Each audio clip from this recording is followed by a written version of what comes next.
चना garlic fry बहुत ही crispy snack है और इसका टेस्ट इतना गजब का है कि एक बार आप अगर इसे बनाकर खाएंगे ना तो नमकीन का टेस्ट भूल जाएंगे। ये रेसिपी बहुत ही कम मेहनत, बहुत कम समय में और बहुत आसानी से बन जाती है।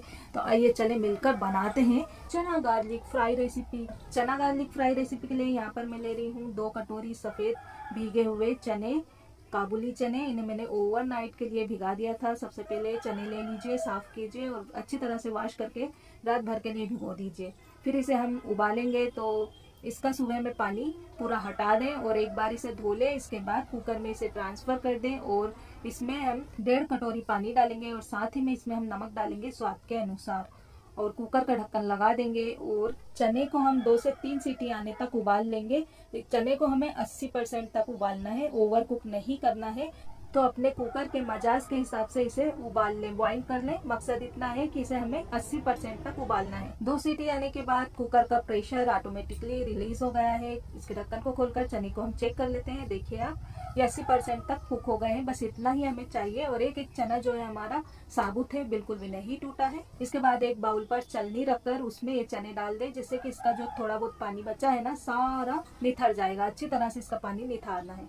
अब हम एक गड्ढा लेंगे और इसे एक बाउल में तोड़कर डाल लेंगे। फिर इसमें हम डालेंगे 1 चम्मच कॉर्नफ्लोर, चाय का चम्मच इसे ले लेना, सभी चीज इसी से हम डालेंगे। मैदा लेंगे हम चाय के चम्मच से 1.5 चम्मच, एक और आधा। ये चावल का आटा है, हम लेंगे 1 चाय का चम्मच। ताजी पिसी हुई काली मिर्च का पाउडर चौथाई चाय का चम्मच। लाल मिर्च पाउडर ले रहे हैं आधा चाय का चम्मच।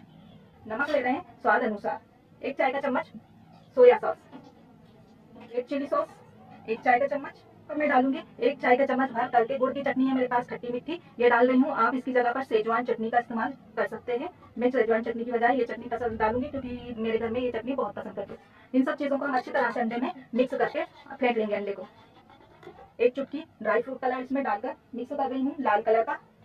ये देखिए कलर हमने अच्छी तरह से इसमें मिक्स कर लिया और अंडे को अच्छी तरह से हमने फेंट लिया। इसमें हम उबले हुए चने में उबाले थे ना, उसका पानी पूरा हटा दें और फिर इसको इस तरह से इसमें डाल दें। उबले चना अच्छे से मिला दें जिससे सारी चीजें चने पर अच्छे से कोट हो जाएं। ये अच्छी तरह से मिल गए हैं। अब इसे 10 मिनट के लिए रखकर छोड़ दीजिए। इसके बाद 10-12 लहसुन की कली बिना छिली हुई ले लीजिए और इन्हें हल्का सा कूट लें और अगर नहीं कूटे तो फिर हल्का सा इसे चाकू से कट लगा लें। जिससे क्या है, मकसद ये है कि जब इसे हम फ्राई करेंगे ना तेल में डाल के, तो तेल में इसका अच्छी सी खुशबू फ्लेवर आ जाएगा। 10 मिनट के बाद चने को खोलकर देखिए ये अच्छी तरह कोट हो गए हैं। अब इसे हम चलते हैं फ्राई करने के प्रोसेस में।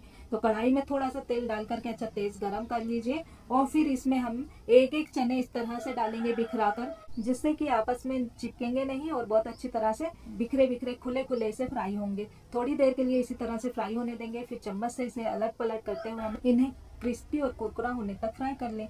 और ये बॉइल्ड चने हैं इसलिए फटाफट जल्दी से फ्राई हो जाएंगे। तो आप देख पा रहे होंगे ये अच्छी तरह से फ्राई हो गए, बहुत अच्छा सा इसमें कलर आ गया है। तो इसे स्ट्रेनर में इन्हें निकाल लें और इसका एक्स्ट्रा तेल पूरा कढ़ाई में निकाल लें। इसी तरह से बाकी के चने हम फ्राई कर लेंगे।